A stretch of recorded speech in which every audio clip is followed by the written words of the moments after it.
Good morning everyone, welcome to news morning. Good morning, सुबह बखैर। उम्मीद है आप सब खैरियत से होंगे। हम वज़ीर आज़म के हवाले से अगर बात करें, हम वज़ीर आज़म जो मौजूदा हमारे वज़ीर आज़म हैं शहबाज शरीफ साहब, जिनको उनकी जो गवर्नमेंट है, जो उनकी पार्टी के लोग हैं शहबाज स्पीड कहते हैं, उनकी कारकर्दगी के हवाले से तो हम अक्सर बात करते ही रहते हैं। लेकिन आज हम बात करेंगे शहबाज शरीफ साहब की फिटनेस के हवाले से। शायद इससे पहले लोगों ने ना देखा हो, लेकिन कल सब्जादार में स्पोर्ट्स कॉम्प्लेक्स का इनोग्रेट किया शहबाज शरीफ साहब ने।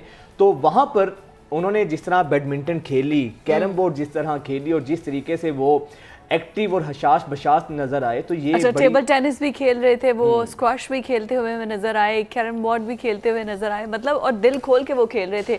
और आपकी फिटनेस को बहुत अप्रिशिएट किया। हम हमेशा इससे पहले देखते हैं कि प्यूटन की इस तरह की वीडियोस आती थी, इंटरनेशनल जो वज़ीर आज़म है जस्टिन ट्रूडो की आ जाती थी और फिर लोग बड़ा अप्रिशिएट करते थे। But at his age and he is fighting with the cancer, और उसके बाद इतनी फिटनेस के बावजूद उनकी इस तरह की फिटनेस जो है ना वो मिसाली है। अच्छा, मोहसिन नकवी साहब जो वज़ीर आला पंजाब हैं, उन्होंने उनके साथ कैरम खेली और उसके साथ नौजवानों के साथ भी घुल मिल गए।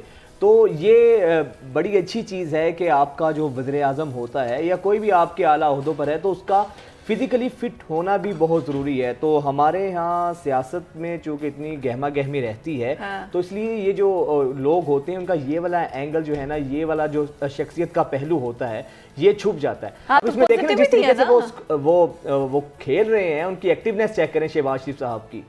बिल्कुल, और बड़े खूबसूरत अंदाज में राना मशहूद के साथ भी उन्होंने गेम लगाए हैं। आई एम श्योर के सबसे जीते होंगे।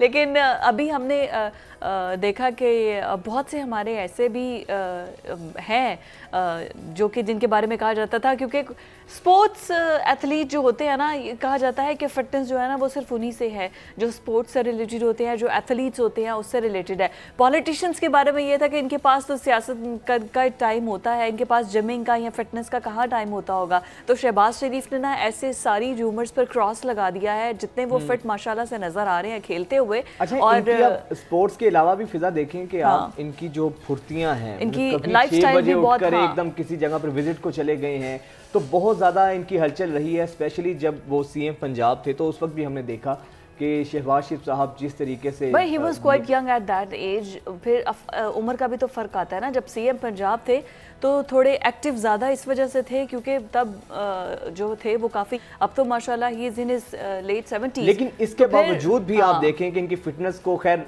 सोशल मीडिया पर जो सारिफीन हैं बड़ा सराहा जा रहा है और बड़ा अप्रिशिएट किया जा रहा है, और अप्रिशिएट करना भी चाहिए। इसी तरह ही होना चाहिए। और वैसे भी इस्लाम में है कि एक जो मजबूत मोमिन है, कवी मोमिन जो है वो कमज़ोर मोमिन से बेहतर होता है। तो खैर ये तो वज़ीर आज़म साहब की फिटनेस की हवाले से हमने बात की, बल्कि अब तो शहबाज शरीफ साहब को फिटनेस टिप्स जो है ना अपनी कैबिनेट को भी देनी चाहिए। इनकी कैबिनेट में भी बहुत से ऐसे लोग हैं जिन्हें और खास तौर पे वो लोग जिनकी बड़ी बड़ी तोंदे हैं और जिनको वेट लूज करने की है और बड़े ज़रूरत है, सुस्त होते हैं, तो खैर इंस्पायर होंगे वो लोग यकीनन। अब आगे बढ़ते हैं, कुछ बात समुद्री तूफान की कर लें। Oh my God, this is so alarming कि सबको यही खदशा है, सब मुल्क भर में यही दुआएं हो रही हैं कि अब ये जो समुद्री तूफ़ान आ रहा है किसी तरीके से ये सिंध में कहा तो ये जा रहा है कि समंदर की जो लहरें हैं वो 10 से 15 फीट ऊंची होंगी, और हो सकता है कि पाकिस्तान के अंदर आते आते अल्लाह ताला कोई रहमत करे, करम करे और ये कूल डाउन हो जाए। इससे पहले भी बहुत से ऐसे नामी ये समुद्री तूफान है जिसकी पेशगोई की गई है कि ये 15 जून की सुबह केटी बंदर से, जो कि गुजरात और सिंध के दरमियान, जो गुजरात जो इंडिया के साथ इंडिया वाला गुजरात टकरा सकता है, तो इसके हवाले से जो है ना बहुत ज़्यादा ये कहा जा रहा है कि खदशा हो सकता है। इस हवाले से जो सी व्यू है वहाँ पर दफ़ा 144 भी नाफिज कर दी गई है। अब देखना ये है कि वहाँ का हाल क्या है और इस हवाले से वहाँ पर किस हद तक इकदाम। अच्छा, ये तो आपने बताया ऐसा होता है कि हिदायत जारी कर दी जाती हैं लेकिन उसके बावजूद अमल नहीं होता। साहिल समंदर पर इस वक्त मनाजिर क्या है, किस हद तक इन अहकामात पर अमल दरामद हो रहा है। हमारे नुमाइंदे नजीब नाइज इस वक्त साहिल समंदर पर मौजूद हैं, उनसे हम नजीब से बात करेंगे। लाइन ड्रॉप होगी, लेकिन पहले भी हमने देखा है कि अक्सर जो है गफलत बरती जाती है।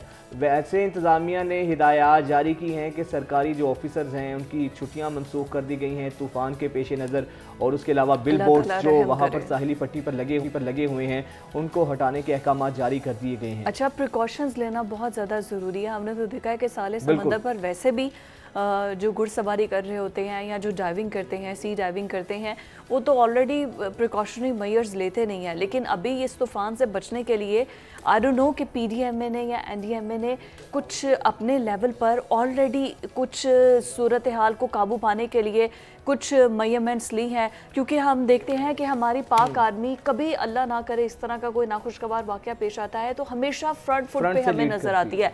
और अभी भी जो पाक फ़ौज के दस्ते हैं वो तैयार हैं और कोशिश ये की जा रही है कि लोगों को बिल्कुल भी साहिल समंदर पर ना जाने दिया जाए। और माहीगिरों के लिए भी स्पेशली जो दफ़ा 144 नाफिज की गई है, जो फिशर्स हैं उनके लिए है कि वो समंदर का रुख ना करें, क्योंकि ये समंदरी लहरें खौफनाक हो सकती है। नजीब की तरफ चलते हैं।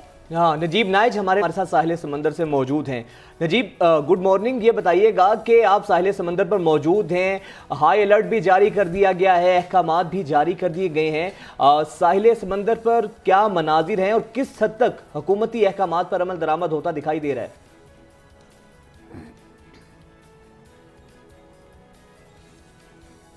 नजीब, क्या आप हमें सुन पा रहे हैं?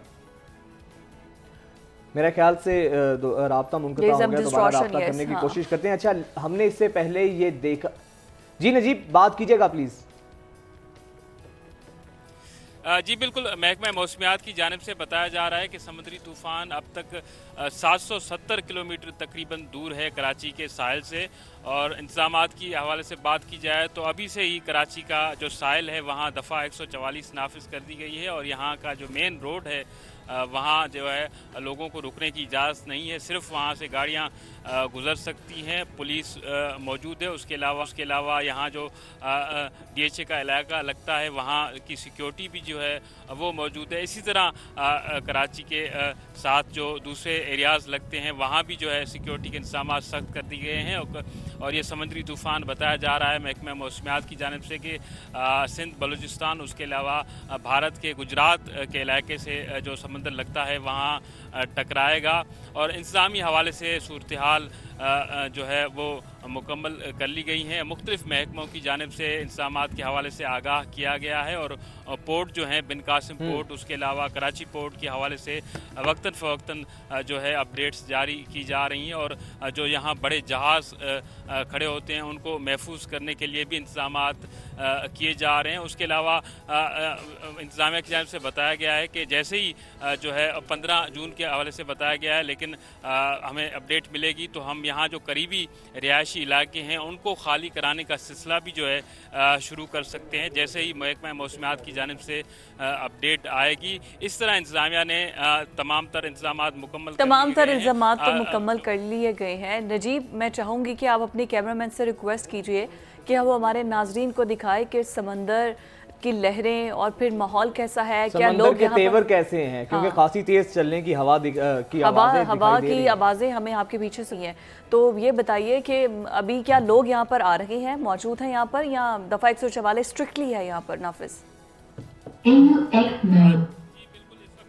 लोगों को यहाँ आना बिल्कुल मना है और हम इस वक्त साहिल समंदर पर मौजूद हैं। कैमरामैन मुयुद्दीन अगर आपको दिखाएं तो इस वक्त साहिल समंदर के ये मनाजिर हैं और जो लहरें हैं वो इस वक्त उरूज पर हैं। उसके अलावा यहाँ मुकम्मल पाबंदी है किसी भी शहरी को यहाँ आने पे, वरना आम तौर पर यह होता है कि कुछ शहरी जो है यहाँ सुबह के टाइम आते हैं और जो है वॉक करते हैं, लेकिन अब जो है इंतज़ामिया की जानिब से मुकम्मल तौर पर रोक दिया गया है किसी भी शहरी को। और यहाँ जो लोग रोज़गार के लिए भी मौजूद होते हैं उनको भी फ़िल वक्त मना कर दिया गया है। और किसी किस्म की न सिर्फ इस साहिल समंदर के एरिया पर बल्कि इसके साथ जो रोड है वहाँ भी किसी गाड़ी को जो है रुकने की इजाज़त नहीं है।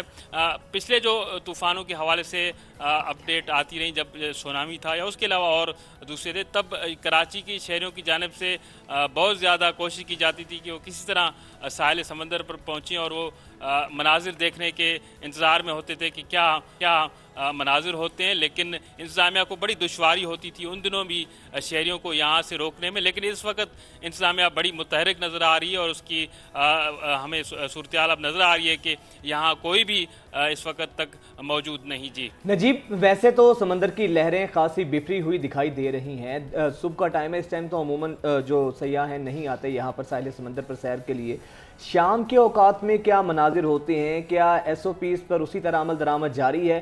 क्योंकि हमने देखा है कि इससे पहले भी दफ़ा 144 का निफाज होता है, उसके बावजूद लोग गफलत बरतते हैं, लोग लापरवाही करते हैं। तो शाम के टाइम भी इसका तमाम तर जो सख्ती है इस पर अमल दरामद हो और रहा है। स्पेशली माहीगीरों के हवाले से बताइएगा, क्या उनको ले जाने की इजाज़त है?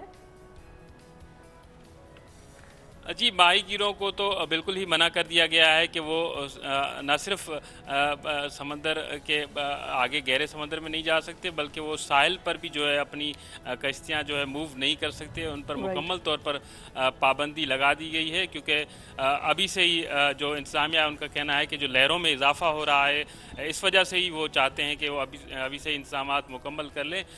दूसरी जानब जो आम तौर पर कराची के साहिल पर बड़ा रश होता है और लोग जो है बसें और वैनें भर भर कर दूसरे एरियाज से यहाँ पहुँचते हैं, न सिर्फ हफ्ते और इतवार के दिन, उसके अलावा बाकी दिनों में भी लोग यहाँ आते हैं और बड़ा रश होता है शाम के टाइम। उसके अलावा यहाँ जो काम करने वाले लोग होते हैं उनकी भी बड़ी तादाद होती है और काफ़ी सारे होटल और मुख्तलिफ जो है यहाँ इंतज़ामिया की जानिब से भी खाने पीने के लिए होटल बनाए गए हैं।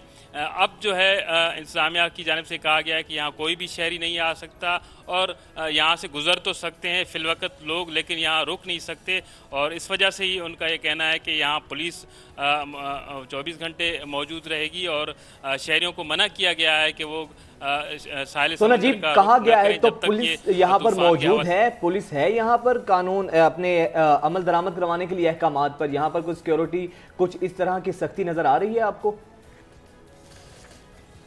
जी बिल्कुल, जो भी रास्ते साहिल समंदर की तरफ आते हैं वहाँ पुलिस मौजूद है और न सिर्फ वहाँ लोगों को पूछगछ की जा रही है कि आप यहाँ क्यों जा रहे हैं, और उसके अलावा सिर्फ उन्हीं लोगों को इजाज़त दी जा रही है जिनके यहाँ आसपास घर हैं या वो इस साहिल समंदर के रोड को क्रॉस करना।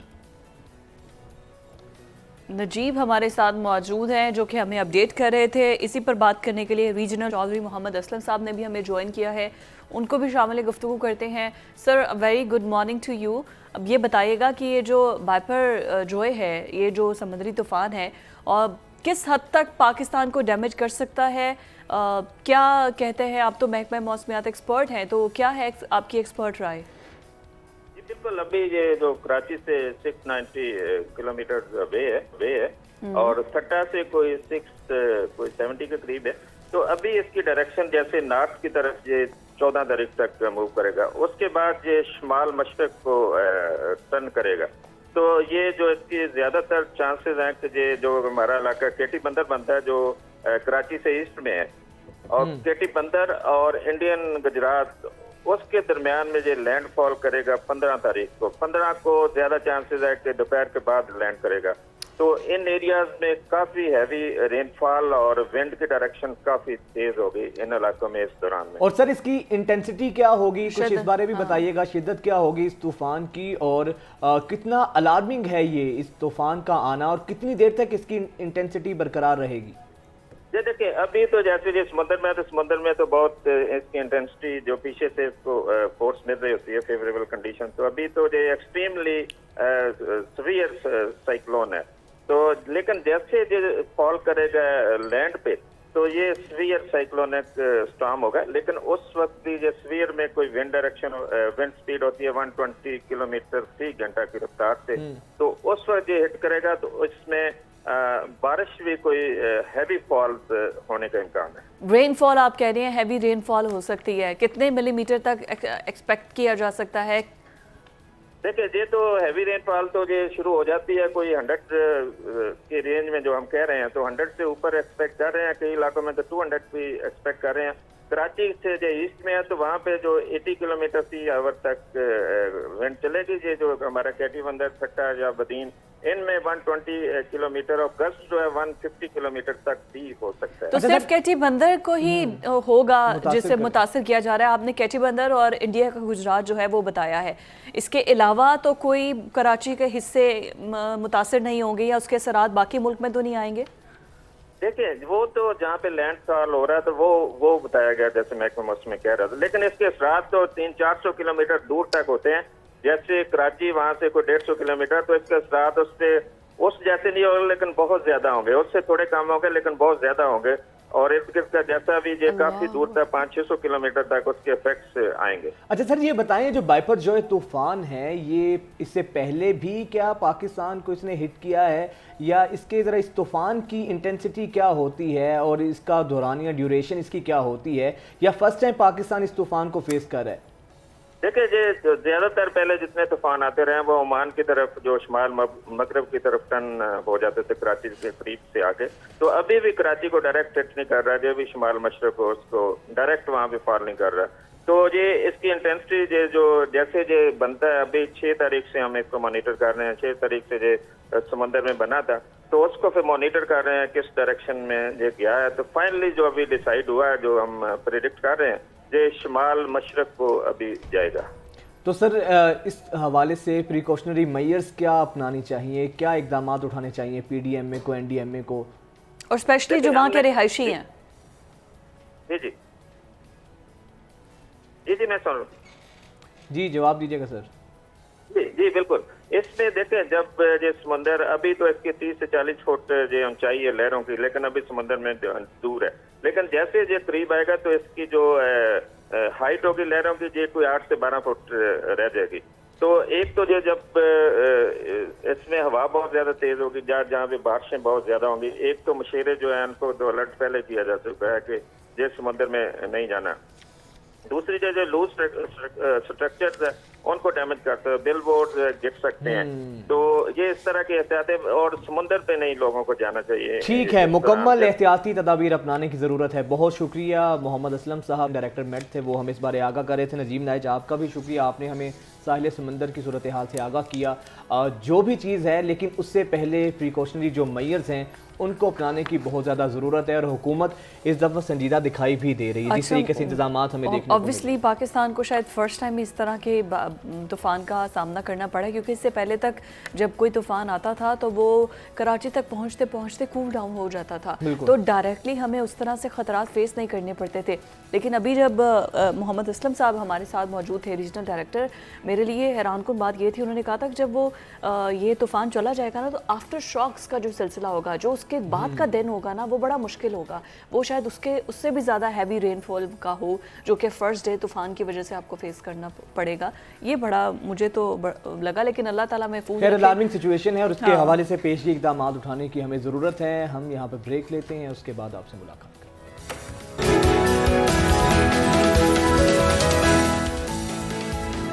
ब्रेक से पहले हम बात कर रहे थे मौसमी तूफ़ान की, और अब कुछ बात करेंगे मुआशी तूफ़ान की, क्योंकि ये मुआशी इकनॉमिकल ये जो स्टॉर्म है, ये एक ऐसी चीज़ है, हमारा मुआशी तूफ़ान, जिसने हर तबका फ़िक्र को हिट किया है। पहले तो हम बात करते थे गरीब आदमी की, मुतवसत तबके की, लेकिन अब तो अपर क्लास क्या, मिडिल क्लास क्या, लोअर मिडिल क्लास क्या, तमाम लोग ही मईशत की जद में आए हुए हैं। ख़ासतौर पर जब ये बजट आया है, जो गुज़िश्ता हफ्ते जो बजट पेश किया गया, इस बजट के बाद से बहुत बहस हो रही है कि इस बजट के फ़ायदे कितने हैं, आम आदमी को इससे कितना रिलीफ मिलेगा, जो एक मुतवसत तबका है उसकी ज़िंदगी पर बजट के क्या असरात मुरतब होंगे। आज हमने आम आदमी पर बात करने के लिए दावत दी है माहिर मईशत डॉक्टर हसनैन जावेद साहब को। बहुत शुक्रिया डॉक्टर साहब आपके वक्त। सर ये बताएं कि इस बजट के बाद हम अगर आम आदमी को टारगेट रखते हैं, आम आदमी को सामने रखते हैं, आपको लगता है कि इस बजट से ये तो हमें नज़र आ रहा है कि जो सरकारी मुलाजमीन हैं उनके हवाले से तो काफ़ी रिलीफ मिला है, 30% तनख्वाहों में इजाफा किया गया है, लेकिन जो सफ़ेद पोश शख्स है वो इस बजट से कितना मुतासिर हुआ है या कितना उसको रिलीफ मिला है? रिलीफ तो अब जो स्टेट ओन एंटरप्राइजेस या पब्लिक सेक्टर को जो इन्होंने तनख्वाहों में दिया है, उनमें पेंशन्स में 17% दिया है, तकरीबन 1 से 16 वालों को 30% दिया है, और 17 से अबव वालों को 35% दिया है। ये हैं स्टेट ओन एंटरप्राइजेस जो हुकूमत के दामाद हैं, जो कि कुछ नहीं करते, और टोटल 1.7 ट्रिलियन जिसका यील्ड 1% भी नहीं निकलता, वो हमारे जो है वो मुसलसल हुजम में नुकसान का बायस है, और कुछ भी नहीं है। हम कुछ नहीं बना रहे, उसमें 900 बस ये घर दमाद बनकर बैठे हुए हैं। जी 900 बिलियन का नुकसान पीआईए ने किया, स्टील मिल ने किया, और बहुत बड़ी फहरिस्त है, मैं यहाँ नहीं ले सकता। अच्छा, आपने अगर आसान से पूछना हो कि ये गरीबों के लिए जो बजट बनाया गया तो उसमें क्या क्या चीजें मुख्तस की गई हैं, तो उस पर किसी ने अच्छा कहा था कि बजट में सेहत के लिए अल्लाह शाफी, तालीम के लिए रब्बी ज़िदनी इल्मा, जबकि रिज़्क़ के लिए वल्लाहु खैरुर राज़िकीन के वजीफे मुख्तस किए गए हैं। इसके अलावा नॉर्मली इसके अंदर बजट में कुछ नहीं निकल रहा। अर्ज ये है कि आपका 46,000 या 47,000 अगर आप कमा रहे हैं तो आप गुर्बत की लकीर से नीचे हैं, और आपके साथ वजीर आज़म पाकिस्तान मजाक करते हैं कि आपको 30,000 से बढ़ाकर 2,000 यानी और करके आपका 32,000 रुपया आपका टोटल हातिम ताई की कब्र पर लात मारी है। अच्छा जी, हातिम ताई की कब्र पे जो इन्होंने लात मारी है। इसी तरीके से जो आपके हालात चल रहे हैं वो कमाल के चल रहे हैं कि जो आप लोग आपने किसी किस्म का भी जो है वो एक सब्जेक्ट होता है हेल्थ इकोनॉमी, जिसका शायद वजीर आजम को कोई इल्म नहीं है। इसके ऊपर आपकी न्यूट्रिशन जो है या माइक्रो न्यूट्रिशन डेफिशिएंसीज की वजह से तकरीबन $3 बिलियन का सालाना नुकसान हुआ है, और 1.33% जिसका जो न्यूट्रेंट की ग़िज़ाइयत की वजह से जो नुकसान होगा, यानी उसका जो रिजल्ट निकलेगा वो गुर्बत ही होगा। तो टोटल आपके 10 करोड़ लोग हैं जो गुर्बत की लकीर से नीचे हैं, हमें किसी किस्म का रिलीफ नहीं मिला। अंदाज़ा कीजिए जो सैलरीड क्लास है जो कि कहीं पे जॉब्स वगैरह कर रही है, और अगर वो टैक्स नेट के अंदर है और वो फाइल सिर्फ नहीं करवाती तो उसे 2,000 रुपये जुर्माना पड़ेगा। इसके अलावा जो टैक्स रेशनलाइजेशन होनी है और जो सारा कुछ होना है, इतने बड़े अहदाफ हैं कर्ज के, तो मुझे तो ये समझ ही नहीं आई कि जिस वक्त ये टैक्स दे रहे थे तो इन्होंने 902 अरब रुपए वो दिया, और प्लस जो है 2,298 रुपए जो का बजट, यानी कुल मिला ले 3 अरब रुपए के करीब इन्होंने नॉन टैक्स रिटर्न के ऊपर जो टैक्स रेवेन्यू का जो है वो टैक्स लगा दिया। इन सब को कुल मिलाकर आपका जो इतना बड़ा कर्ज है वो आपकी गरीबों की जेब से निकाला जाएगा। बिल्कुल ठीक है। अच्छा हसनैन साहब, ये तो आपने बात कर दी कि ये वो लोग हैं, वो तबका है जो कि पिस रहा है और मजीद इस पर बोझ डाल दिया गया है, but let's not forget the big fishers. वो तो हर टाइम पर पैसा कमा रहे होते हैं, और मुझे ऐसा लगता है कि आप लाहौर की, कराची की, इस्लामाबाद की सड़कों पर बाहर निकले तो आपको V8, आपको लैंड क्रूजर्स, आपको प्राडोज ऐसे नज़र आती हैं कि जैसे हम we are the richest country in this world. तो मुझे तो लगता है कि उन सब की गाड़ियां बेच दे तो हमारा आधा कर्ज उतर जाए। नहीं, अब देखिए, अमीर होना बुरी बात नहीं है, कर्ज ना देना, जो टैक्सेस हैं वो ना देना बुरी बात है। इस वक्त आपकी बेशुमार 25 बड़ी कंपनीज हैं, उन कंपनीज के ऊपर तो 3 से बढ़ाकर 6% टैक्स लगा दिया गया, लेकिन टबैको से लेकर आपकी बड़ी सारी कंपनीज इतनी सारी हैं जो कि आपकी टैक्स चोरी में मुब्तला हैं। अब आप अंदाजा कीजिए कि कस्टम की ड्यूटी भी जहां कम की गई, तो उसके अंदर अगर आपको मैं बताऊंगा तो आपको बहुत इंटरेस्टिंग लगेगा कि डायपर्स और सैनिटरी नैपकिन्स की खाम माल पर कस्टम ड्यूटी की छूट दी गई। श्रिम्स और झींगे, यानी यहाँ पर दाल, चावल, चना, आटे के मांदे पड़े में, वहां पर कहा जा रहा है कि श्रिम्स, झींगे, तिजारती फिशेस, फार्म्स, हिचरीज में और अफजाइश नस्ल के लिए इनके बच्चों की दरामद पर कस्टम ड्यूटी की जो है वो छूट दे दी गई है। इसके अलावा एक और आपके ऊपर काम किया है, हम अपने मुल्क से बनाकर अपने बच्चों को कपड़ा नहीं पहनाएंगे, हम अपने बच्चों को यहाँ के सनतों के, ये जो फैसलाबाद की टेक्सटाइल है या बाकी चीज़ों जो की टेक्सटाइल है, यानी कैसी हमारे के ऊपर आप यूँ करें शर्मिंदगी का बायस है कि हमने लंडे के ऊपर ड्यूटी फ्री कर दिया। यानी आप यूँ समझ लीजिए कि लंडे वालों के लिए ये बजट बनाया गया। हम अपने बच्चों को पहले इंडस्ट्री को हमने इनकरेज नहीं किया, बाहर की इंडस्ट्री को ज्यादा स्ट्रेंथन किया है एक किस्म का, यानी इंपोर्ट्स के ऊपर टोटल आपने बिल बढ़ाकर, इसाक डार साहब इससे ज्यादा करते ही कुछ नहीं है। आप ये अंदाजा लगाएं कि सिर्फ और सिर्फ वो इंपोर्ट बिल और रुपये के कंट्रोल के ऊपर लगे रहते हैं, जो इनसे नहीं होना। अब मैं ज्यादा मोटी बातें करने के बजाय मैं सिंपल आपके साथ ये लगा दूं, फिर उन्होंने सारा का सारा फायदा जो उधर दिया कि वहां पे समंदर पार जो रहते हैं उनको 10% के ऊपर लगा करके आपको खुली छूट दे दी। फिर वो तकरीबन 100 जो है वो $100 अरब डॉलर तक जो है वो लेके आ सकते हैं पैसा। फिर आपके जो अच्छे और बुरे की मुझे तो समझ ही नहीं आ रही कि एक भी चीज ऐसी नहीं है हमारे लिए सेहत का कोई बजट नहीं है, हमारे पास एजुकेशन का कोई बजट नहीं है। आपने सिर्फ तनख्वाहें दी हैं, वो भी सिंध के कहने के ऊपर दी हैं। हमारी ग़िज़ाइयत की कमी शदीद तर होती जा रही है। फूड इन्फ्लेशन का कोई इलाज नहीं है। 35% ये 37% ये हो गई, 47% तकरीबन फूड इन्फ्लेशन होने जा रही है। गरीब का जनाजा निकाल के रख दिया। डॉक्टर साहब, बात आपकी बिल्कुल ठीक है। मैं सिर्फ ना अब आपको बड़े बड़े पाकिस्तान के वो सेक्टर्स गिनवाती हूँ, आप हमारी रहनुमाई कर दें जिन पर टैक्स लगा है। सबसे पहले तो प्रॉपर्टी का पर बता दें कि प्रॉपर्टी पर रिलीफ दिया या टैक्सेस लगे? प्रॉपर्टी पर रिलीफ दिया जी। Very good. प्रॉपर्टी पे इन्होंने, इसके बाद शुगर माफियाज पर आ जाते हैं। शुगर वालों को इन्होंने रिलीफ दिया या टैक्सेस लगाए हैं?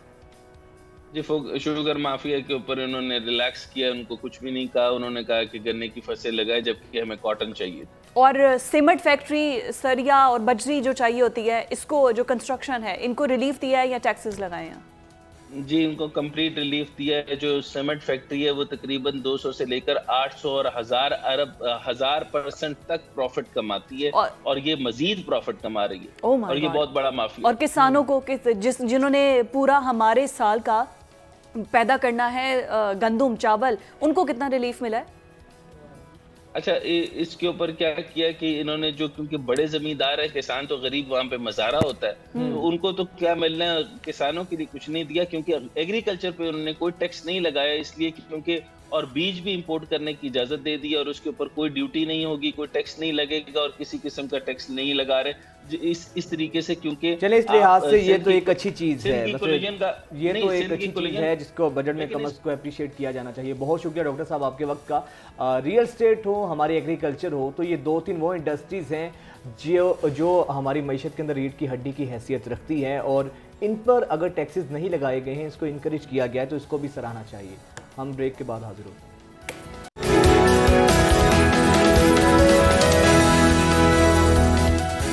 नाज़रीन, अभी आपको बताते हैं कि CSS के जो इम्तहान दिए गए थे 2022, उनके जिन्होंने क्लियर कर लिया है, इंटरव्यू भी, एंट्री टेस्ट भी, उनका ऐलानात कर दिए गए हैं। तकरीबन 20,262 में से अब जो पासिंग आउट रेशो है वो बड़ी इंटरेस्टिंग है। महज 393 लोग हैं। 20,262 में से सिर्फ 393 लोगों ने क्वालिफाई किया है, ऑलमोस्ट 400 कह लें। तो ये बड़ी अलार्मिंग सिचुएशन है। इसकी वजह यह है कि वैसे तो जो हाल हमारी मईशत का है, सियासत का है, तो उसी तरह हमारी हेल्थ के साथ साथ तालीम का भी वही हाल है। CSS का करने का शौक तो होता है, लेकिन रिजल्ट आप देखें कि लाखों रुपया लोग फीसिस पे करते हैं, उसके बावजूद आपको हर जगह पर CSS एकेडमी ओपन नजर आती है। 393 लोगों ने कामयाबी हासिल की है। जो पासिंग आउट रेशो रही है वो तकरीबन 1.85% तक रही है कि जिन लोगों ने इसको क्लियर किया है, तो पासिंग आउट 100 में से आउट ऑफ 1.85% रही है, यानी कि 393 की ये रेशो बनती है। तो ग्रेड 17 की तकर्री के लिए 374 उम्मीदवारों की सिफारिश है। अब देखना यह है कि होगा क्या। ये हमारे पाकिस्तान के तालीमी सिस्टम पर एक बहुत बड़ा सवालिया निशान है। तो तालीमी सिस्टम की अगर हम बात करें, तो हमारे साथ आज स्टूडियो में एजुकेशन रूद है डॉक्टर अली शाह साहब, उनको वेलकम करते हैं। डॉक्टर साहब, वेलकम टू न्यूज़ मॉर्निंग। बताइए कि आखिर हम लैग कहाँ कर रहे हैं? एक तो CSS करना क्या इतना टफ है, और अगर कोई अपनी जान लगा भी देता है, अब ये तकरीबन 21,000 लोगों ने अगर अटैम्प्ट दी है, तो पासिंग आउट रेशो रही सिर्फ 400 लोगों को उन्होंने क्लियर किया। 393 जो स्टूडेंट्स हैं उन्होंने क्लियर किया, वो बाकी के लोग, और फिर उनको आगे कहाँ पर एडजस्ट किया जाएगा, और उनका क्या फ्यूचर बाकी बचा? 393 का भी फ्यूचर क्या है वो भी बता दें। Thank you very much. First of all आप लोगों ने मुझे चांस दिया, मौका दिया आज महवी गुफ्तगू होने का। तो मैं कोशिश करूँगा कि मुख्तसर वक्त में मैं ओवरऑल इसका एक अच्छा सा एनालिसिस पेश कर दूँ कि लोगों का परसेप्शन क्या है CSS के बारे में। बुनियादी तौर पे किसी भी मुल्क को चलाने के लिए उस हुकूमत को कुछ लोग चाहिए होते हैं जिन्हें हम अफसरान कहते हैं, और पाकिस्तान में भी ऐसा ही होता है। और वो जो सिविल ऑफिसर्स हैं हमारे यहाँ, उनको ब्यूरोक्रेट्स कहा जाता है। अब ये जो वर्ड ब्यूरोक्रेट है हमारे स्टूडेंट्स को बहुत इंप्रेस करता है। अब ब्यूरोक्रेट्स के हवाले से अगर हम ASP की बात करें ऑफिसर्स की, तो उसके अंडर नियर अबाउट 2, 3 और 4 जो हैं पुलिस स्टेशन वो उसके मातहत काम कर रहे होते हैं। और जैसे ही पता चलता है ना एक ग्रेजुएट स्टूडेंट को कि हो इतना बड़ा इख्तियार है मेरे पास, तो वो अफसरशाही है ना, वो उसके लिए मोटिवेट हो जाता है कि लो जी बहुत हो जाओ। अब होता क्या है कि वो इख्तियारात के लिए वो कोशिश करता है कि मेरे पास अफसरी आ जाएगी और मैं CSS ऑफिसर बन जाऊँगा। अब वो फैमिली में, किसी विलेज में या किसी शहर में फैमिली में से एक बंदा CSS करता है, तो वो सबसे पहले तो अपनी फैमिली के लिए मोटिव बन जाता है, उसके बाद वो उस गांव के लिए बन जाता है। और लोग क्या करते हैं उसको, जो दूसरे अपने बच्चे हो तो उनको कहते हैं यार अगर वो कर सकता है तो ना व्हाई नॉट यू, तो आप भी कर सकते हो, आप में कौन सी कमी है। और उसके बाद वो दूसरा आइडिया उसके जहन में होता है कि रोज अफसर बनूंगा और मेरे पास इतने ढेर सारे इख्तियारात होंगे। लेकिन इसके बरक्स एक और चीज़ भी होती है, जो लोग CSS कर जाते हैं ना, जैसे हमने कहा कि वो कौन लोग होते हैं और ये इतने ढेर सारे जो फेल हो गए भाई ये कौन सा, ये कौन है? हाँ, अच्छा वो जो कर रहे हैं उसमें ना कोई नेचुरल फिनोमेना अल्लाह ताला की तरफ से उन्हें अता होती है। वो गवर्नमेंट सेक्टर में पढ़ रहे हो या किसी बहुत बड़े प्राइवेट स्कूल में पढ़ रहे हो। हालांकि हमारे यहाँ की ये भी कॉन्सेप्ट है ना कि एलीट के लोग जो हैं वो बहुत ज़्यादा पास होते हैं और जो बाकी दूसरे लोग हैं वो नाकाम हो जाते हैं। ऐसा कुछ नहीं। मैं आज कोशिश करूंगा कि ये वाली परसेप्शन भी थोड़ी सी गलत नहीं साबित करूंगा, लेकिन अपनी एक परसेप्शन पेश करूंगा कि कौन जिम्मेदार है, कौन ग्रो है जो जिम्मेदार है इसका। अब जब वो बन जाते हैं, अफसरिया आ गई, उसने कहा जी अच्छा मैंने भी जाके अटेम्प्ट करना है। अब वो जो नेचुरल वाले लोग थे जिनको अल्लाह ने अता किया था वो तो निकल गए। अब वो बंदा ग्रेजुएट होता है 2nd डिवीजन में, क्योंकि हमारे यहाँ 2nd डिवीजन मांगते हैं कि 2nd डिवीजन होगी तो आप CSS ऑफिसर बन सकते हैं। अब वो उस ऐसे निज़ाम तालीम से पढ़ के आया होता है जिसमें क्रैमिंग होती है, वो बहुत अच्छा क्रैमर होता है और वो 1st डिवीजन भी ले जाता है, क्योंकि हमारे यहाँ आपको पता है कि अंदाजे बहुत अच्छे चलते हैं, गैस बहुत अच्छा चलता है। 3 माह में वो तैयारी करवा देते और कहते हैं अच्छा जनाब आप 3 माह के बाद ग्रेजुएट हो जाएंगे, बहुत अच्छे नंबर्स आ जाते हैं। इसी तरह CSS में भी यही प्रॉब्लम बनता है। वो बंदा खुद को अंडर एस्टिमेट कर रहा होता है कि जैसे मैंने BA या मास्टर कर लिया एक बुक लेके, मैं क्या करूँगा कि CSS के एग्जाम भी मैं 2-3 माह के अंदर। और फिर ऊपर सोने पे सुहागा क्या होता है कि हमारी अकेडमीज जो हैं उन्होंने बड़े बड़े बोर्ड्स लगाए होते हैं कि जनाब हम आपको 4 माह में 4.5 माह में CSS की प्रेपरेशन करवाएंगे। अब वहाँ पे आके एक फ्लॉ आ जाता है, स्टूडेंट जो होता है वो अपने बारे में एक गलत कॉन्सेप्शन बना लेता है कि मैं इसको कर सकता हूँ, मुझे गेस मिलेगा और मैं पास हो जाऊँगा। लेकिन ऐसा नहीं होता। अब इसके पीछे बहुत सारी रीजन है। वो जो एलीट क्लास है, कुछ ज़रूरी नहीं है कि वही सारे लोग पास होते हैं वहाँ पे। अब फेल कौन होते हैं? कुछ ऐसे लोग होते हैं जो फेल होने के लिए आते हैं, आते ही उन्होंने होना ही फेल होता है। उसकी रीजन क्या होती है कि उन्होंने तो सुना होता है, माइंड बनाकर आते हैं, वो माइंड सेट बना के आते हैं कि यार बस एक अटेम्प्ट करनी है, तुक्का लग गया। क्योंकि हम अच्छा सर टाइम कम है, लास्ट मिनट जा रहा है, आखिरी सवाल मैं आपसे ये करूंगा कि क्या वजह है जो इतने बड़े फेलियर की 1.1% के करीब रेशियो है, इसकी बुनियादी वजह क्या है? इसकी बुनियादी ये वजह ये है कि उनके यहाँ कंसिस्टेंसी ऑफ थॉट्स नहीं होता। वो बेसिकली बहुत अच्छे क्रैमर होते हैं और CSS को पास करने के लिए आपको क्रिएटिव होना पड़ता है।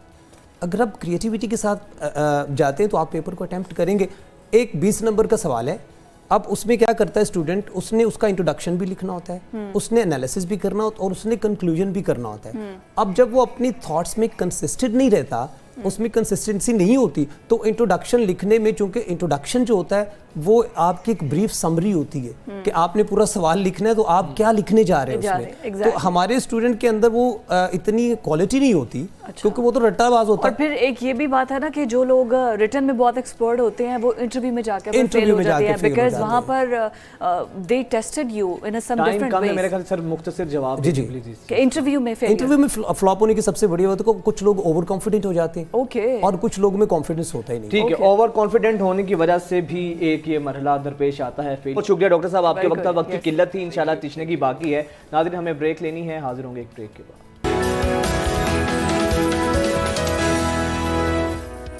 कुछ सियासी मंजरनामे का अहवाल आपको बताते हैं। तो सियासी मंजरनामे में इस वक्त जिनका जिक्र आप बार बार सुनते हैं, नवाज़ शरीफ की वापसी के हवाले से मुख्तलिफ़ किस्म की र्यूमर्स हैं। सितंबर में आएंगे, इलेक्शन से पहले आएंगे, इलेक्शंस के बाद आएंगे। चीफ जस्टिस की तब्दीली भी उनकी वापसी के साथ बड़ी ज़्यादा जो है वो जुड़ी हुई है कि चीफ जस्टिस जब तब्दील होगा तब आएंगे या उससे पहले आएंगे। फिर उनकी नाहली वाला केस जो पैनामा पेपर्स पे उनको नाहल किया गया था कि उन्होंने अपने बेटे से जो तनख्वाह ली है और उसको डिक्लेयर नहीं किया है, इस बेस पर उन्हें नाहल कर दिया गया था।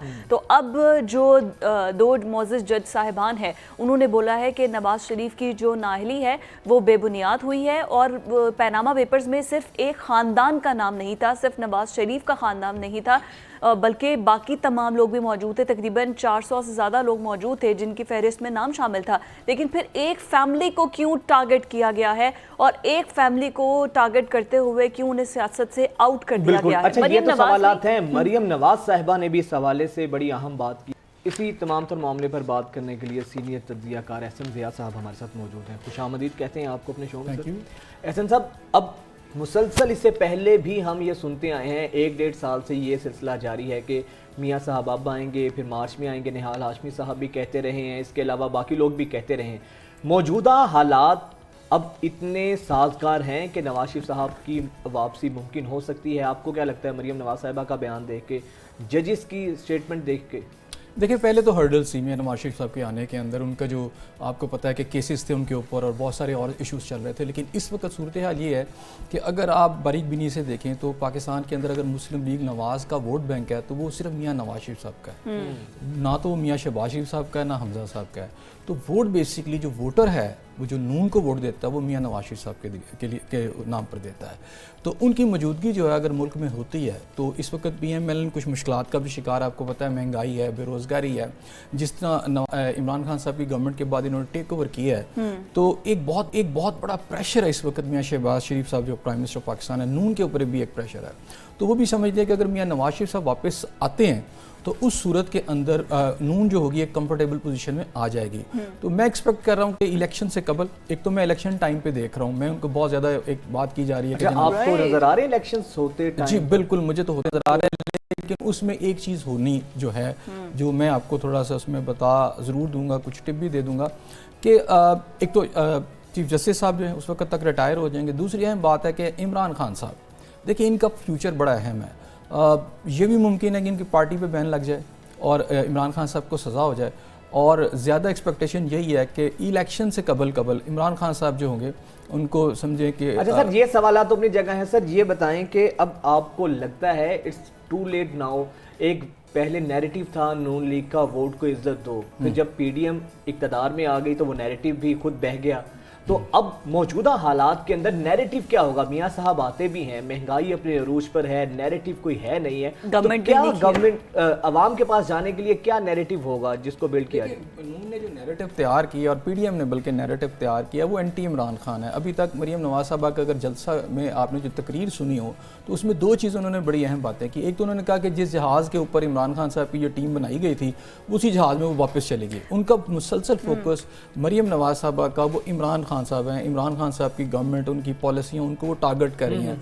दूसरा उन्होंने जो अभी जी के मियाँ साहब आएंगे तो मुल्क टेक ऑफ करेगा। एग्जैक्टली, हाँ, इसका मतलब ये उनका दूसरा जो बड़ा अहम नुक्ता है वो ये है कि ये इसकी इंडिकेशन कर रहे हैं कि मियाँ साहब वापस आ रहे हैं, क्योंकि जो सबसे बड़ा इशू आपको कोर्ट से नजर आ रहा है, और कोर्ट ने बिल्कुल सही कहा है, 436 लोग जो थे पनामा केस के अंदर वो सारे तो साइड पर हो गए, सिर्फ एक फैमिली के साथ आपने ये सारा जो कुछ भी किया। हाँ। और उसके अंदर भी आपकी कोर्ट्स ने जो फैसले दिए, तो मैं समझता हूँ कि ज्यादती तो हुई और बहुत ज़्यादा ज्यादती हुई, और उस ज्यादती के नतीजे में अब जारी बात है उसको कहीं ना कहीं तो रिडर्सल उसका होना है। अब मान रही है कि ये ज्यादती हुई है, फिर ये कह के मियाँ नवाज शरीफ साहब को एक मौका दे दिया गया और जहांगीर तरीन साहब को कि वो अपील में जा सकते हैं अपनी सज़ा के खिलाफ। तो मैं ज़्यादा एक्सपेक्ट यही कर रहा हूँ कि मियाँ साहब इलेक्शन से कबल आ चुके होंगे, क्योंकि उनके आए बगैर अगर नून इलेक्शन में जाती है तो फिर जारी बात है वो इतनी पावर के साथ नहीं खेल सकेगी। मियाँ नवाज शरीफ बहरहाल एक फिगर हैं, और उनकी पार्टी जो है, इवन देखें ना इमरान खान साहब बहुत दावा भी करते रहे। आप ये बात, हम बात कर रहे हैं दो जमातों की, but Peoples Party, let's not forget that कि पीपल्स पार्टी और Asif Ali Zardari is very active, जो कि लाहौर के अंदर डेरे जमाए हुए हैं और बहुत से लोग उन्हें शामिल भी कर चुके हैं।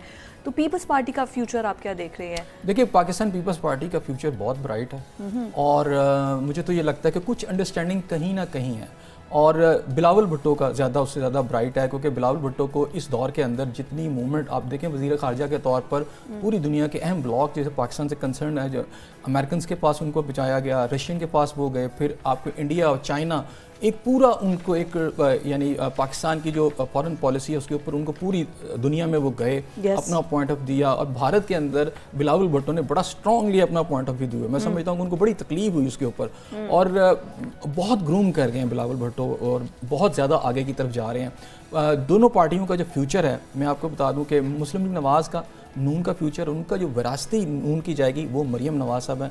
उन्होंने भी इधर अपने आप को बहुत ज़बरदस्त तरीके से प्रूव किया है, मुल्की लेवल पर वो आई हैं। इसका मतलब यह है कि और उधर से बिलावल भुट्टो साहब ने किया। रहेगी पाकिस्तान पीपल्स पार्टी की कि वो इस वक्त लाहौर में आए हुए हैं, ये डेफिनेटली एक तरफ तो वो PDM की जमात क्लैश नहीं होगा, एक तरफ Maryam Nawaz will be the candidate for the PM and Bilawal Bhutto will be the candidate for PM। अभी तो ये दोनों जमातें मिलकर स्टेक होल्डर्स में है ना, गवर्नमेंट चला रही हैं, तो उसके बाद जब इलेक्शंस होंगे तो ये तो सीट एडजस्टमेंट किस किस सीट पर करेंगे? देखिए, अगर सब पर सीट एडजस्टमेंट करनी है तो इलेक्शंस किसके खिलाफ लड़ेंगे? मैं नहीं समझता कि अगर नवाज शरीफ साहब वापस आ जाएंगे और अपनी सज़ा के खिलाफ अपील में जाते हैं और वो क्लियर हो जाते हैं तो फिर मरियम नवाज सबब प्राइम मिनिस्टर की कैंडिडेट होंगे। नहीं, हाँ, राइट। हाँ, बिलावल भुट्टो साहब हो सकते हैं, इनका होना ज़रा मुश्किल है। लेकिन ये जो कल उन्होंने शुजाबाद के अंदर जो जलसा किया वो बड़ा अहम है। वो जगह कौन सी है? बेसिकली जनूबी पंजाब है।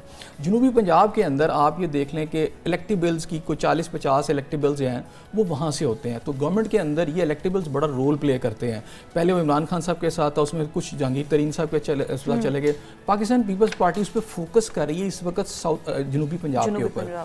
और ये मरियम साहबा का वहाँ जाना, शुजाबाद में जलसा करना, इसका मतलब है कि वो उस अहमियत को समझ रही हैं। इसलिए उन्होंने अपने इलेक्शन कैंपेन को इसको वहाँ से शुरू किया है, जनूबी पंजाब को टारगेट किया है, ताकि वो जो इलेक्शन के अंदर उनको वो सीट्स हैं इलेक्टिबल्स की जो कि आगे चल के गवर्नमेंट बनाने में बड़ा अहम रोल प्ले करती हैं फेडरल लेवल के ऊपर, क्योंकि ये 40-50 लोग किसी जिसके साथ भी जाके मिल जाते हैं उसकी गवर्नमेंट बन जाती है। बट ये देखिए जनूबी पंजाब सूबा बनाने के लिए किस किस ने प्रॉमिस नहीं किया, लेकिन फुलफिल तो नहीं हुआ ना। देखिए जनूबी पंजाब का जो वोट बैंक है ना, सूबे से ज़्यादा हटके वहाँ पर बरादरी हैं, वहाँ शख्सियात हैं और पॉलिटिकल जमातों से ज़्यादा खुद वो एक प्लेयर हैं। हर एक किसी के पास 30,000 वोट हैं, किसी को 40 हैं, किसी के 50 हैं, कोई इससे ज़्यादा है। तो वहाँ के शायद पार्टियाँ इतनी मैटर नहीं कर रही होती हैं, उनकी बरादरियाँ और उनका वो जो वहाँ पे एक जोड़ तोड़ होता है, इन्फ्लुएंस जो होता है वो इम्पॉर्टेंट होता है। राइट, बिल्कुल सही, ठीक है। बहुत शुक्रिया सर, बहुत शुक्रिया आपके वक्त का। और यकीनन ये तो में ही पता चलेगा कि किस पार्टी को क्या मिला है। और नो डाउट अभी इन्होंने बिल्कुल सही कहा कि नवाज शरीफ साहब की वापसी जो है नून लीग को, उससे जो है ना एक नई सियासी कुव्वत मिलेगी, क्योंकि वर्कर नो डाउट PMLN का वर्कर सिर्फ है ही वाबस्ता नवाज शरीफ साहब से। यकीनन उनकी वापसी जो है नून लीग के लिए नई सियासी तहर्रुक का बाइस बनेगी।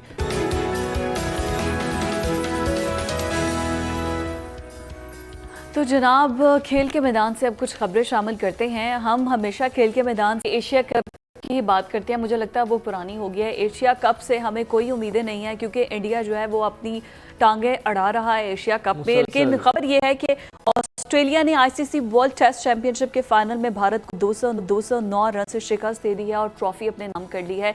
ये बड़ी मजे की खबर है, मुझे मजा आया। इंडिया चाहे पाकिस्तान से किसी से भी हारे ना, पाकिस्तानी को बड़ी खुशी होती है कि एटलीस्ट इंडिया हारा तो है। अजीब एक सुकून सा मिलता है कहीं ना कहीं। वैसे तो पाकिस्तान इंडिया के मैचेस देखने के लिए दोनों मुल्कों की आवाम बेताब होते हैं। एग्जैक्टली। अब तो कुछ इम्कानात भी पैदा हुए हैं कि इब्तदाई मैच जो है उनकी मेजबानी पाकिस्तान करेगा, जबकि जो बकिया मैचेस हैं वो श्रीलंका में करवाए जाएंगे।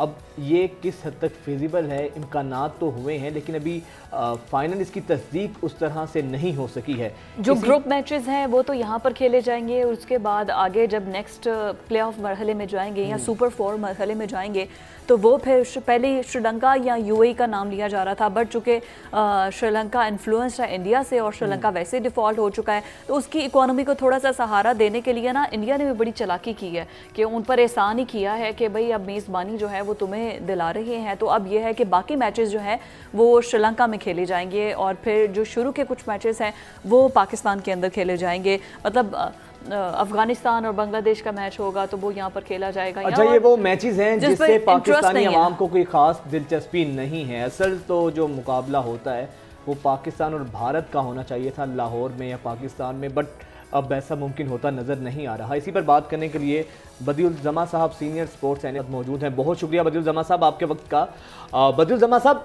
क्या लगता है आपको भारत की जानिब से अब ये जो न्यूट्रल वेन्यू पर मैच के होने की बातें की जा रही हैं, आपको लगता है ये फिजिबल है? चले ये भी हो जाए, पाकिस्तानी अवाम पाकिस्तान में ना से किसी और मुल्क में मैच देखने को मिलेगा।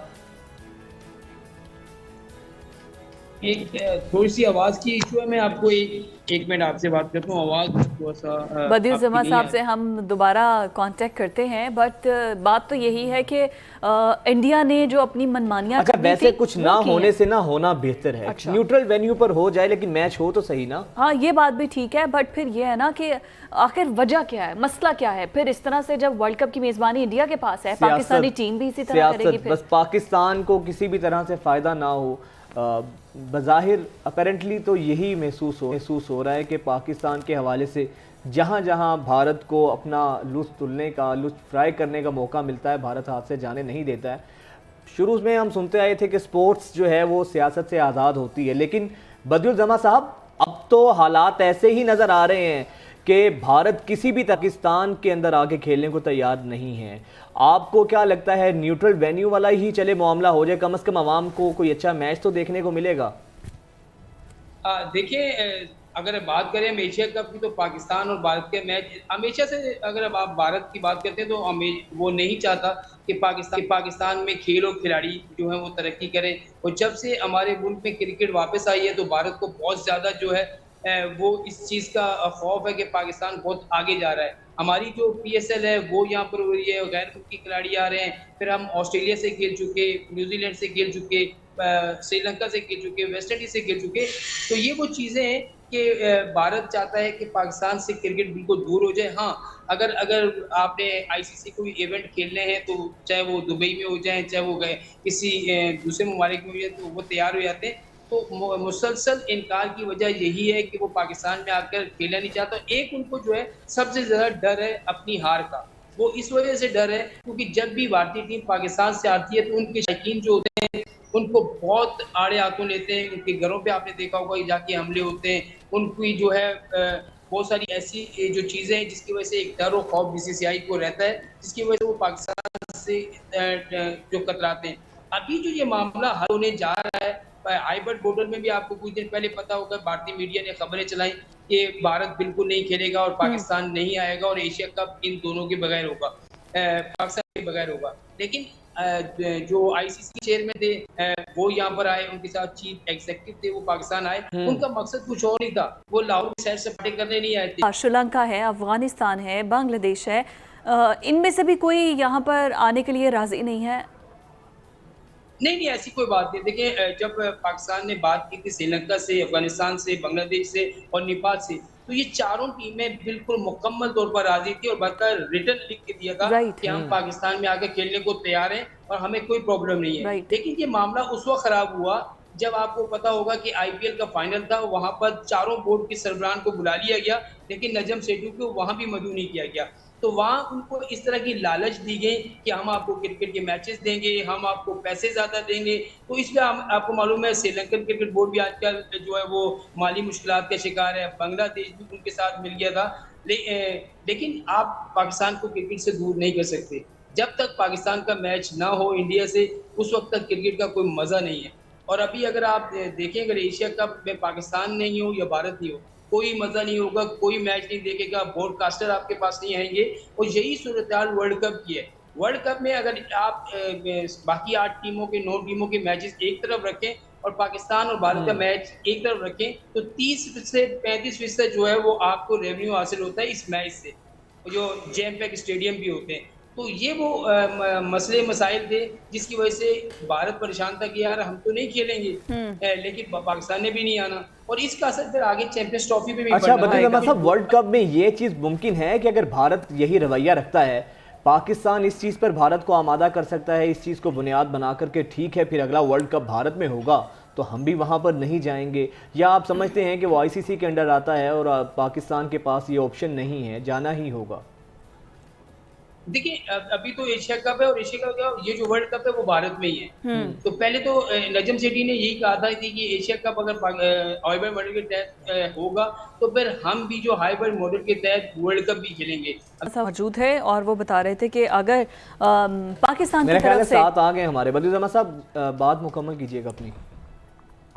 हाँ, मैं ये आप कहना चाह रहा हूँ कि देखें, ये जो वर्ल्ड कप है, इस वर्ल्ड कप में पाकिस्तान को जाना पड़ेगा। देखिए, वर्ल्ड कप एक ऐसा इवेंट है, इसको आप नहीं छोड़ सकते। इससे बहुत सारे जो हैं वो मसले मसाइल जो हैं वो हो जाते हैं। उसके अलावा आपको जो इनकम मिलती है वो आपको नहीं मिलती। हाँ, इवेंट में जो शरीक टीमें होती हैं उनको जो पैसे मिलते हैं वो तो मिल जाएंगे, लेकिन आप बैकफुट पे चले जाएंगे। तो मेरे ख्याल में पाकिस्तान को वर्ल्ड कप लाजमी खेलना चाहिए। रैंकिंग पर बहुत असर पड़ेगा और फिर जो वर्ल्ड कप है वो ICC का इवेंट है, जबकि जो एशियन ट्रॉफी है वो ICC का इवेंट नहीं है। ये बहुत बड़ा एक ड्रॉबैक है।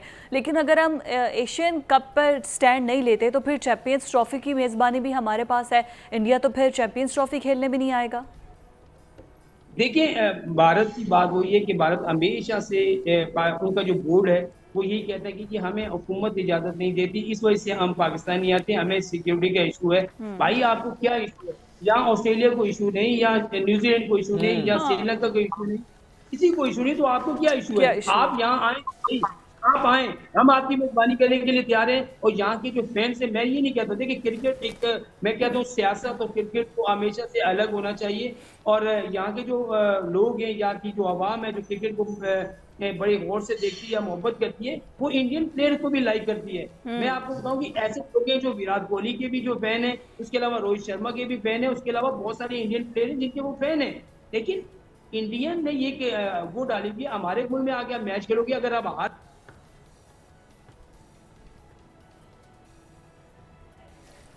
ठीक है, बहुत शुक्रिया बदुल जमा साहब, आपकी आवाज़ का शायद गालिबन मसला आ रहा है। लेकिन एक चीज़ तो है कि भारत को कम से कम अपने आप को सियासत से, खेलों को दूर रखना चाहिए। लेकिन भारत है, क्या कह सकते हैं, कोई मौका हाथ से जाने नहीं देता है। और इसका नुकसान ना सिर्फ पाकिस्तान को है, बल्कि भारत के शायकीन हैं, उनकी भी दिलों की ये आवाज़ है कि पाकिस्तान और भारत का मैच हो और एक अच्छी फेस्टिविटी देखने को मिले। लेकिन शायद भारत को खेलों से ज़्यादा उनकी सियासत ज़्यादा अजीज़ है, हम तो यही कह सकते हैं। आमिर जाज़रीन, एक ब्रेक पर जाना है, स्टे विद अस। नाज़रीन, ब्रेक के बाद एक अच्छी खबर से हम आगाज़ करते हैं। और अच्छी खबर ये है, हम सब जानते हैं कि पाकिस्तान एक एग्रीकल्चर कंट्री है, ज़रई मुल्क है।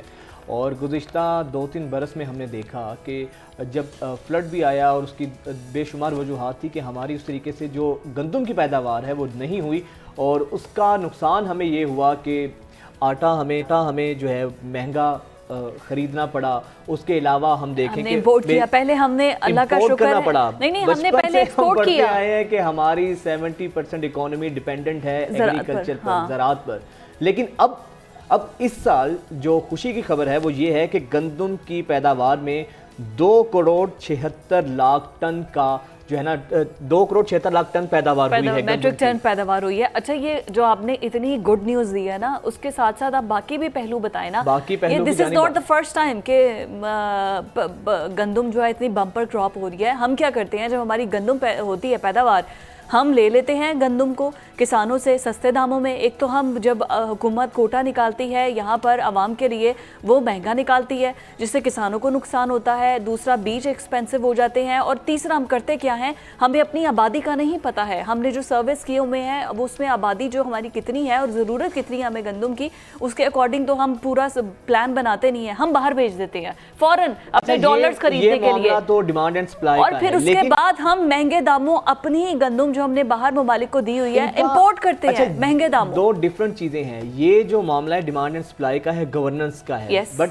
हम बात करें कि एक पैदावार में इजाफा होना ये खुशाइंद है, लेकिन फिर आपको लगता है नहीं अगर आप ये बात आप बताएं कि खुशाइंद है भी, क्या इससे रोटी की कीमत में कमी आएगी? यही बात 30 रुपए की रोटी कमी होगी, होनी चाहिए यार। गंदम की पैदावार में इजाफा हुआ है तो कमी होनी चाहिए। पिछली दफा तो सैलाब हुआ था, सैलाब के बाइस जो है ना उस तरह पैदावार नहीं हो सकी। जब देखना ये है, इस रिकॉर्ड पैदावार का जो हम ये खुशी की एक अच्छी खबर अपनी तरफ से आपको दे रहे हैं, इसका फायदा किस हद तक होता है, ये गवर्नमेंट और गवर्नेंस का इशू है। खैर, मुझे वो याद आ गया शहबाज शरीफ के टाइम पर वो 2 रुपए की रोटी का जो इन्होंने सस्ती रोटी प्रोजेक्ट स्टार्ट किया था। अब तो पीएम है, अब तो उन्हें ऐसा स्टार्ट करना चाहिए। 10 रुपए की रोटी, 15 रुपए का नान, इस तरह के नारे लगते थे। अब देखते हैं ना कि अब इसका फायदा किस हद तक होता है। अच्छा, गंदम खाने के लिए भी आपके दांतों का मजबूत होना जरूरी है और दांतों का मजबूत होना तभी जरूरी है। अच्छा, एक तो दांतों की मजबूती बहुत जरूरी होती है खुराक के लिए। दूसरी चीज, आपकी खूबसूरती में आपके दांतों का बहुत अहम किरदार होता है, आपकी स्माइल का बहुत अहम किरदार होता है। और वैसे भी दांत हेल्थ के हवाले से भी, अगर आपके दांत साफ नहीं रहते हैं, अगर आपके दांत मजबूत नहीं हैं, तो आपका पूरा जो डाइजेस्टिव सिस्टम है, जो आपका निज़ाम हज़ाम है, वो सारा डिस्टर्ब हो सकता है। तो इसी चीज़ को मद्देनजर रखते हुए आज हमने इस इशू पर बात करने के लिए डॉक्टर एनी हसन हमारे साथ मौजूद हैं, ऑर्थोडेंटिस्ट। आज स्टूडियो में हमने उन्हें इनवाइट किया है। अस्सलाम वालेकुम doctor, welcome to news morning. Thank you Faiza, thank you Wajahat. हम सबसे पहले ना एज ग्रुप वाइज स्टार्ट करते हैं। हमारे जो सबसे पहले बच्चे आते हैं, टेढ़े मेढ़े दांत, फिर दांत के ऊपर दांत, और फिर उनको पता होता नहीं है, वो ज़बान लगा लगा कर टेढ़े कर देते हैं। मतलब ये हेल्थ केयर तो जैसे ही हमारे परमानेंट दांत निकलते हैं हमें तब से स्टार्ट कर देनी चाहिए। हमारी जो एग्जैक्ट एज है for eruption of permanent teeth वो होती है 6 ईयर्स। 6 ईयर्स में क्या होता है कि सबसे पहले हमारा एक मोलर है वो जो इरप्ट होता है वो ना टूट के इरप्ट होता है ना किसी की जगह रिप्लेस होता है। It can come out in your oral cavity, वो उसने एक आना होता है, इसकी टाइम होता है, वो पता इसलिए नहीं चलता क्योंकि ना वो कोई दांत शेड ऑफ होता है ना उसके कहीं से टूट के निकलता है, तो हम आइडेंटिफाई नहीं कर सकते। वो इन द एज ऑफ 6 हमें लगता है कि हमारी ओरल कैविटी का पार्ट है, but at the age of 6 आपको सबसे पहले एक मोलर आता है फर्स्ट, उसके बाद आपके लोअर और अपर फ्रंट के टीथ इंसाइजर जो हैं वो फॉलो ऑफ होते हैं, और फिर उसके बाद वहाँ पे आपके परमानेंट इरप्शन शुरू हो जाती है at the age of 6। But 6 years में आपकी जब इरप्शन स्टार्ट हो जाए उसमें क्या होता है कि आपके जो प्रोसेस है वो ये होता है कि आपके जो जैसे मिल्क टीथ हैं वो मूव होने लगते हैं, मोबाइल होने लगते हैं, लूज होने लगते हैं, जिससे इंडिकेट करते हैं कि वो परमानेंट आ रहा है, तो हमें उसको निकालना चाहिए। अगर वो खुद से निकल सकते तो वेल एंड गुड, अगर वो नहीं निकल रहा है और वो स्टिक है और उसकी जगह आप देख रहे हैं कि कोई परमानेंट इरप्ट हो रहा है कहीं रॉन्ग डायरेक्शन से, तो उसमें आपको डेंटिस्ट के पास जाकर एटलीस्ट वो मिल्क टीथ को एक्सट्रैक्ट करवाना चाहिए ताकि आपका परमानेंट जो वो प्रॉपर जो दूध वाले दांत हैं उनको जो है वो निकलवा के, ताकि वो जो सही परमानेंट आ रहा है वो अपनी जगह पर है, वो अपनी जगह पर आए। दूसरा ये कि टेढ़े मेढ़े दांत वालिदैन को बहुत ज़्यादा फेस करना पड़ता है, बच्चों के दांत जो है ना, देखिए वो एक तो हमारा जो अब आजकल के जो हमारा फूड सिस्टम है विच इज़ वेरी बीमारों वाला सिस्टम। जो आप रोटी की बात कर रहे हैं, रोटी तो मेरे ख्याल में शायद अब पता नहीं कौन खाता है, बच्चे तो अब रोटी नहीं खाते। बीइंग अ मदर, मतलब मेरे बच्चों को भी अगर आप बर्गर्स दे दें, शोवर्मास दे दें, तो which is all fine grain ना, आपका आटा नहीं है वो मैदा है, फाइन आपका वो उसमें आ जाता है फ्लावर में, बट बच्चे वो चीज़ें रोटी ग्रेन्स तो खाते ही नहीं है। जैसे आपका तो नहीं, बट हमने अपने बचपन में ग्रेन्स खाए हुए, लाइक जो हमारे कॉर्न्स होते थे वो भी सिक्के वाले कॉर्न्स होते थे, भुट्टे जो होते थे, हम बॉयल कॉर्न्स नहीं खाते थे। अब तो हमने बच्चों को बिल्कुल इजी वे कर दे कि इनको बॉयल करके खा लो, आपको च्यू भी ना करना पड़े। आपकी डेवलपमेंट ही नहीं हो रही बोन्स की, जब आपकी बोन डेवलपमेंट नहीं है तो आपकी जो इरप्शन है उसने तो होना है। जब आपकी बोन जॉज डेवलप नहीं है तो उसमें क्राउडिंग आना शुरू हो जाती है। क्राउडिंग मीन्स दांत के ऊपर दांत चढ़ना, क्योंकि आपका जॉ डेवलप नहीं हुआ ना, आपने एक्सरसाइज नहीं की, आपकी जॉ डेवलपमेंट नहीं हुई। जब डेवलपमेंट ही नहीं हुई तो आपके दांत ने तो आना है, और वो स्मॉल जॉ के साथ वो जहाँ से इरप्ट होंगे वो आपकी क्राउडिंग में चले जाएंगे। अच्छा, आजकल हम ये बहुत ज़्यादा चीज़ें हमें देखने को मिलती हैं कि यंगस्टर्स हैं, अब कोई उसमें से अपने दांत निकलवा रहा है, दांत की कोई दाढ़ अपनी जो है वो निकलवा रहा है, तो दांत इतने कमज़ोर क्यों होते हैं, वजह क्या है इसकी? और फिर कुछ लोग ये कहते हैं कि अगर आपका कोई दांत है, अगर टेढ़ा भी है या उसको आपने अपनी लाइन पे लेकर आना है, तो लोग डरते हैं, पता नहीं एक मिथ है या हकीकत है ये, कि वो कहते हैं कि इससे आपके बाकी दांत भी कमज़ोर हो जाते हैं। नहीं, मतलब जैसे एक हमारे, आपकी सारी बात को इंटरप्ट करी, हमारे बड़ी एक कहावत है कि जी अकलदार, जिसको हम विजडम कहते हैं, विजडम इज लाइक कि वो आता है 18 और 21 के एज ब्रैकेट में आता है, तो उसमें हम एज से इसलिए उसको विजडम से तशबीह देते हैं, रेफरेंस करते हैं कि आपकी उस वक्त तक विजडम आ जानी चाहिए, बट उसके निकलने से आपके विजडम पे कोई फर्क नहीं पड़ जाता। अगर आप अगर आपका विजडम मोस्टली पेशेंट आते हुए ये कहते हैं कि अगर हमारी इससे आंखें तो नहीं कमजोर हो जाएंगी, हमारी कोई विजडम पे फर्क तो नहीं पड़ जाएगा। मैंने कहा अगर विजडम पे फर्क पड़ना होता तो बहुत सी चीजें पे पड़ता, हालांकि उनकी बातों से उनकी विजडम का अंदाजा। अच्छा, व्हाट हैपेंड टू मी, जब मेरा विजडम तो आया, मेरी नीचे वाले दांतों की स्केलिंग चेंज हो गई, उसको निकलने के लिए जगह चाहिए थी। मेरे नीचे वाले जो दांत है उसका स्ट्रक्चर, यस, थोड़ी सी disturb, and I was so shocked. मेरे में अल्हम्दुलिल्लाह पहली बहुत विजडम है, लेकिन आई वाज सो शॉक्ड कि मेरे दांत दोनों बहुत इक्वल थे और सडनली क्राउडिंग हो गई होगी, सडनली वो, मतलब मैंने कहा ये कैसे हो गया, मतलब मैंने कहा मेरे बचपन में तो ऐसा कुछ नहीं था। आपके दांत जब इरप्ट होते तो वो फोर्स लगती है, और जब अगर उनको जगह नहीं मिलती, उनका एक इरप्शन पीरियड है, उसमें बाकी सारी वो डिस्टर्ब आपकी जो ओरल प्रोफाइल है, डेंटल प्रोफाइल, वो डिस्टर्ब हो जाती है। उसमें अगर आपका विजडम टीथ नहीं आ रहा या उस तरीके से इसकी इरप्शन है कि वो नहीं निकलेगा और आपको वो तंग कर रहा है, तो वो निकलवा सकते हैं, उसमें कोई फर्क नहीं पड़ता। आपकी तो निकल गया, उसने मेरी स्केलिंग अच्छा, इससे निकलने से ये भी नहीं होता कि साथ वाले दांत कमजोर होते हैं? नहीं, ये विजडम हम रेफर करते हैं एज ए स्पेयर व्हील, जैसे गाड़ी का एक स्पेयर व्हील होता है कि हम उसको यूज कर लेते हैं, उसके बगैर आपकी गाड़ी की इफेक्टिवनेस पे कोई फर्क नहीं पड़ता, गाड़ी चलती है आपकी। एटलीस्ट वो आपके दांतों में एक एक्स्ट्रा दांत है जो कि अगर निकलवा भी दे, क्योंकि अक्सर हमारे, क्योंकि आजकल वो जैसे आप वाली बात, ओरल कैविटी में जगह ही नहीं होती, जब वो इरप्ट नहीं होता तो फिर वो बाकी दांतों को डिस्टर्ब करता है, प्रेशर बिल्ड करता है, आपके बाकी दांत डिस्टर्ब होते हैं, तो बेहतर है कि उसको एक्सट्रैक्ट कर दें। अच्छा, गम्स बहुत ज्यादा सेंसिटिव होते हैं, ब्लीडिंग होती है गम्स से, हम फोर्सफुली हम ब्रश ही नहीं करते, फोर्सफुली तो ब्रश करना नहीं चाहिए, हम प्रॉपर ब्रश नहीं करते। एक तो हमारी टाइमिंग्स है ही नहीं बहुत अच्छी, हमें मोस्टली लोगों को अभी तक अवेयरनेस ही नहीं कि ब्रश करना कब चाहिए। लोग बस ब्रश कर लेते हैं, बस रिलीजियसली ब्रश को रात को बिफोर गोइंग टू बेड करना चाहिए। Before going to bed means कि अब आपने कुछ नहीं खाना कुछ नहीं पीना, ताकि आपके दांतों पे कोई नॉट इवन वाटर, पानी तो आप पी सकते हैं, पानी जब क्लियर है ना उसकी तो कोई लेयर डेवलप नहीं होती, जैसे दूध भी नहीं पी सकते, चाय कॉफ़ी ऐसी कोई चीज़ नहीं ले सकते।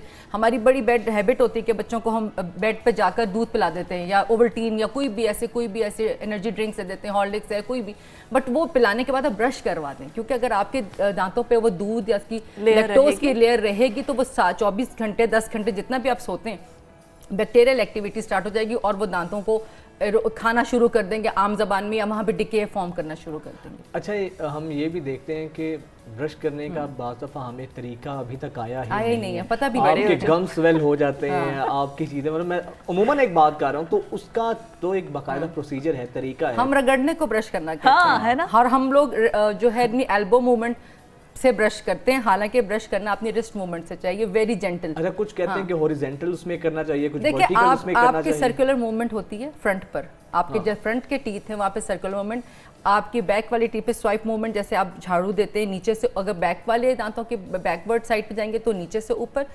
ऊपर के नीचे, ऊपर वाले दांतों को ऊपर से नीचे, और सर्कुलर मूवमेंट में, और आपकी चुइंग सरफेस, आपकी जो खाने वाली सतह, अगर आप ये प्रॉपर ब्रश फॉलो करें तो हमारा 1 से 1.5 मिनट लगता है प्रॉपर। और फिर टंग भी हम क्लीन नहीं करते हैं, ये साइड्स पे हमारी जो अब तो ब्रशेज में बैक साइड पे आपके टंग क्लीनर्स हैं, यस, क्योंकि कई लोगों का ये नहीं होता मसला, क्योंकि आपका डाइजेस्टिव सिस्टम वैसे ही डिस्टर्ब होता है मैदे की वजह से, उनके एसिड रिफ्लेक्सेस होते हैं, तो उनको तो टंग बहुत ज़्यादा क्लियर करनी चाहिए। अच्छा, और दूसरा ये कि मुंह से जो स्मेल आती है, मतलब अक्सर लोगों को तो ये सबसे बहुत पहले इशू इशू तो आपका ओरल हाइजीन मेंटेन नहीं होगी, ऑनेस्टली नहीं होगी। हम सामने के दांतों को अगर साफ समझते हैं, हमने कभी मैंने 90% पेशेंट्स जो हैं वो अपने जब स्केलिंग करते हैं तो सबके दांत सामने से बड़े साफ होते हैं, जब आप पीछे से स्केलिंग करते हैं तो वो टार बहुत पीछे आपका होता है, और हम जब कहते हैं ब्रश नहीं करते तो थोड़े से पेशेंट ऑफेंड हो जाते हैं कि हम ब्रश तो करते हैं, ब्रश तो वो कर रहे होते हैं, वो not in a right way, but हाँ not in a right way, ना ही वो प्रॉपर आपकी सरफेसेस को कवर कर रहे होते हैं। हमारी